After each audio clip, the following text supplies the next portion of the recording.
पश्चिम बंगाल में सामने आ रहे चुनावी नतीजों के रुझानों में भारतीय जनता पार्टी ना सिर्फ बहुमत के आंकड़े को छू चुकी है बल्कि 200 सीटों के आंकड़े के पास भी पहुंच गई है। इस बीच पिछले 15 सालों से पश्चिम बंगाल की सत्ता में तानाशाही का एक पूरा इतिहास लिखने वाली ममता बनर्जी बौखला गई हैं।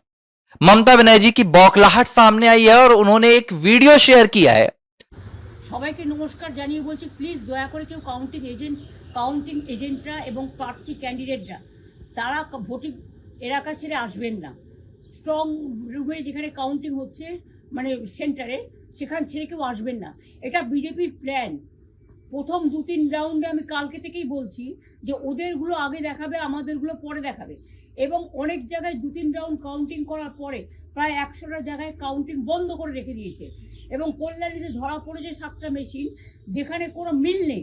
এটা টোটাল ফোর্সফুলি সেন্ট্রাল ফোর্সকে দিয়ে চারিদিকে তৃণমূল কংগ্রেসের উপর অত্যাচার করছে, অফিস ভাঙছে, জোর করে দখল করছে। এসআইআর নামে আপনারা দেখেছেন ভোট লুট করেছে যাতে যে সিটগুলো জিততে পারে। কিন্তু এখনও এমন 70টা সিট আছে, 100টা সিট আছে যেগুলো আমরা এগিয়ে আছি সেগুলো বলছে না। টোটালটাই মিথ্যে নিউজ খাওয়াচ্ছে। আগে ডিআইসিও এই খবরগুলো দিত কিন্তু তাকে কালকে চেঞ্জ করে দেওয়া হয়েছে।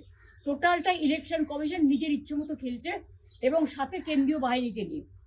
এবং আমাদের পুলিশরা টোটাল মাথা নত করে কেন্দ্রীয় বাহিনীর আন্ডারে কাজ করছে।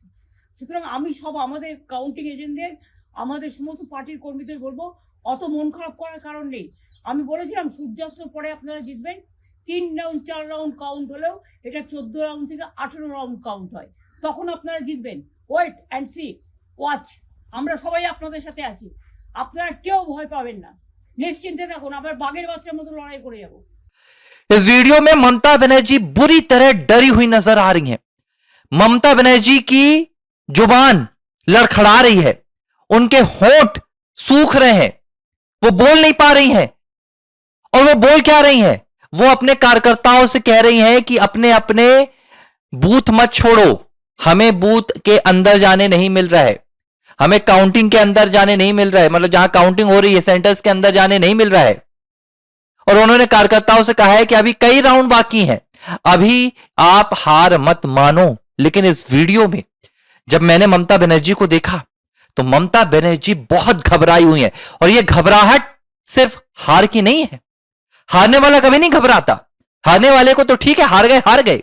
यह घबराहट उस 15 साल के अत्याचार की है कि अब पश्चिम बंगाल में क्या होगा, अब उनका क्या होगा। जिनके खिलाफ वो अत्याचार करती थी अब वो उनके साथ क्या करेंगे, यह घबराहट उसकी है। ममता बनर्जी के घर के बाहर भारतीय जनता पार्टी के कार्यकर्ता पहुंच गए हैं और वो कार्यकर्ता जय श्री राम के जयकारे लगा रहे हैं। कोलकाता से लेकर मुर्शिदाबाद तक लोग अपने अपने घरों के बाहर निकल रहे हैं और सभी की जुबान में सिर्फ जय श्री राम का नाम है। अब भारतीय जनता पार्टी लगभग शाम को 6 बजे एक भव्य जीत की तैयारी कर चुकी है। प्रधानमंत्री नरेंद्र मोदी दिल्ली स्थित भाजपा के मुख्यालय में पहुंचकर देश को संबोधित करेंगे और निश्चित तौर पर प्रधानमंत्री नरेंद्र मोदी का यह संबोधन एक पश्चिम बंगाल के भविष्य को लेकर भी होगा, सिर्फ चुनावी नतीजों पर नहीं होगा। और अब जो विश्लेषण सामने आ रहे हैं वो कह रहे हैं कि यह भाजपा का प्लान ए था जिसमें भाजपा सफल हो गई, लेकिन भाजपा का एक प्लान बी भी है। प्लान ए क्या था? भाजपा का प्लान ए था कि सबसे पहले हमें पश्चिम बंगाल में इस तानाशाही सत्ता को तोड़ना है, इस तानाशाही सत्ता को उखाड़ फेंकना है जो मुख्यमंत्री ममता बनर्जी के तौर पर स्थापित थी। इस प्लान ए में भारतीय जनता पार्टी कामयाब हो गई, लेकिन इसका मतलब यह नहीं कि भाजपा ने अब दूसरा कोई प्लान नहीं बनाया। भाजपा का प्लान बी भी है। भाजपा का प्लान बी अब बंगाल को एक गुजरात की तरह मॉडल के रूप में विकसित करना है।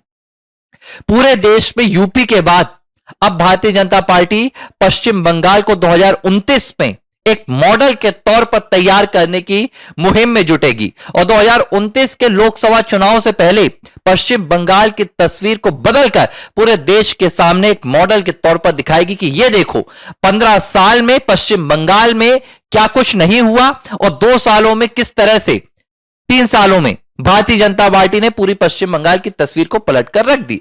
और देखिए यहां पर जो अब ममता बनर्जी का एक पूरा डरा हुआ चेहरा नजर आ रहा है। यह स्वाभाविक है। जब आपको सत्ता मिलती है तो सत्ता आपको एक साधन के तौर पर मिलती है कि किस तरह आप राज्य की जनता की भलाई कर सके, किस तरह आप रोजगार के साधन उपलब्ध कराएं, किस तरीके से आप सांस्कृतिक चेतना को मजबूत करें, चाहे वो जो भी राज्य हो, वहां की संस्कृति को बढ़ाएं। लेकिन पश्चिम बंगाल में ममता बनर्जी को जब सत्ता मिली, मुझे याद है उस वक्त ममता बनर्जी महिलाओं के लिए एक बहुत बड़े चेहरे के तौर पर उभरी थी और वाम दलों से जूझ रही पश्चिम बंगाल की जनता ने ममता पर सिर्फ इसलिए भरोसा किया था कि ममता युवा है और ममता तेजतर्रार नेता है, वाम दलों से लड़ रही है, तो पश्चिम बंगाल की ना सिर्फ महिलाओं बल्कि पश्चिम बंगाल में वो हर तरीके से विकास करेंगे। लेकिन सत्ता में आने के बाद ममता बनर्जी पूरी तरह से बदल गई। सत्ता में आने के बाद ममता बनर्जी के असली तेवर सामने आ गए और उन्होंने पश्चिम बंगाल में अगर सबसे ज्यादा किसी पर अत्याचार किया तो वो पश्चिम बंगाल की महिलाएं थीं, पश्चिम बंगाल की हिंदू महिलाएं। और बीते कुछ सालों में, चाहे फिर वो आजिकर मेडिकल कॉलेज की घटना हो, चाहे फिर वो संदेश खाली की घटना हो, या पश्चिम बंगाल में आजिकर मेडिकल कॉलेज की पीड़िता की मां के ऊपर हुए अत्याचार हो, मतलब आप सोचिए कि एक पीड़िता की मां चुनाव लड़ रही है और उस चुनाव में रत्ना देवीजीत के ऊपर टीएमसी के कार्यकर्ता जूझ रहे हैं, उनके साथ मारपीट हो रही है, उनके हस्बैंड को पीटा जा रहा है, उनको जीतने से रोका जा रहा है, चुनाव प्रचार करने से रोका जा रहा था। जवाब तो ममता बनर्जी को मिलना था।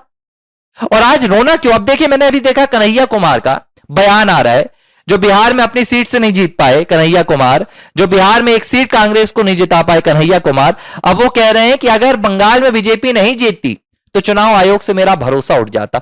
अब देखिए, अब अलग अलग तरीके की बातें होंगी, ईवीएम, एसआईआर, चुनाव आयोग, हर तरीके से बौखलाहट सामने आएगी। लेकिन इस बौखलाहट पर अब किसी को कोई फर्क नहीं पड़ने वाला। पश्चिम बंगाल की जनता को जो तय करना था वो तय कर दिया। सिर्फ ईवीएम पर सामने आ रहे नतीजे नहीं बोल रहे हैं। आज अगर पश्चिम बंगाल में मुख्यमंत्री ममता बनर्जी के घर के बाहर जय श्री राम के नारों की गूंज है, अगर आज पश्चिम बंगाल में महिलाएं सड़कों पर निकलकर भारत माता की जयकारे लगा रही हैं, तो यह सिर्फ ईवीएम की आवाज नहीं है, यह पश्चिम बंगाल की जनता की आवाज है कि किस तरीके से इन नतीजों पर। देखिए, मैंने बहुत सारे राज्यों के नतीजे देखे हैं, मैं आज विश्लेषण करने के लिए नहीं बैठा हूं क्योंकि बहुत सारे आप देख ही रहे होंगे विश्लेषण।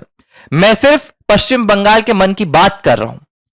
जब मध्य प्रदेश में चुनावी नतीजे आए, मैं आपको बता रहा हूं 2023 के हाल, भाजपा जश्न मना रही थी। जब इससे पहले उत्तर प्रदेश में नतीजे आए, योगी आदित्यनाथ जीते 2022 का चुनाव, यूपी में भाजपा जश्न मना रही थी। और भी अलग अलग, गुजरात में नतीजे आए, छत्तीसगढ़ में आए, राजस्थान में आए, हर जगह कार्यकर्ताओं ने जश्न मनाया, नेताओं ने जश्न मनाया, बम फोड़े, फटाके फोड़े, होली खेली।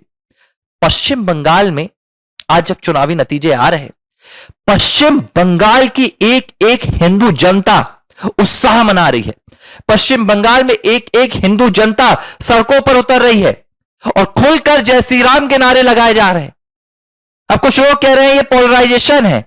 भाई साहब, ये पोलराइजेशन नहीं है, ये एकमत होने का एक सीधा सीधा संदेश है कि जब आप हिंदुओं पर अत्याचार करेंगे तो बिखरा हुआ हिंदू संगठित होगा, और जब बिखरा हुआ हिंदू संगठित होता है तो वो इसी तरह से जवाब देता है। वो 15-15 साल से सत्ता में बैठे हुए तानाशाहों को एक बार में उखाड़ कर फेंक देता है। फिलहाल 200 सीटों की ओर, 200 सीटों पर जीत की ओर भारतीय जनता पार्टी बढ़ रही है। हो सकता है नतीजे आने तक ये 200 190 पर पहुंच जाए, 180 पर पहुंच जाए, लेकिन इतने बड़े विशाल सीटों के अंतर से जो भाजपा ने जीत पश्चिम बंगाल में रची है, इसने एक चीज और भी साबित कर दी है, प्रधानमंत्री नरेंद्र मोदी अजय हैं। प्रधानमंत्री नरेंद्र मोदी, उनकी लोकप्रियता दिन दुगनी रात चौगुनी बढ़ रही है, और शायद अब इस देश में प्रधानमंत्री नरेंद्र मोदी को हराने की बात करने वाले को या तो मुझे लगता है कि राजनीति से संन्यास ले लेना चाहिए या उसे अपनी राजनीतिक सोच पर मंथन करना चाहिए। बहरहाल नतीजे लगातार सामने आ रहे हैं, देखते रहिए ABC Hindi news. ABC Hindi news, आज ही जुड़िए हर खबर के साथ।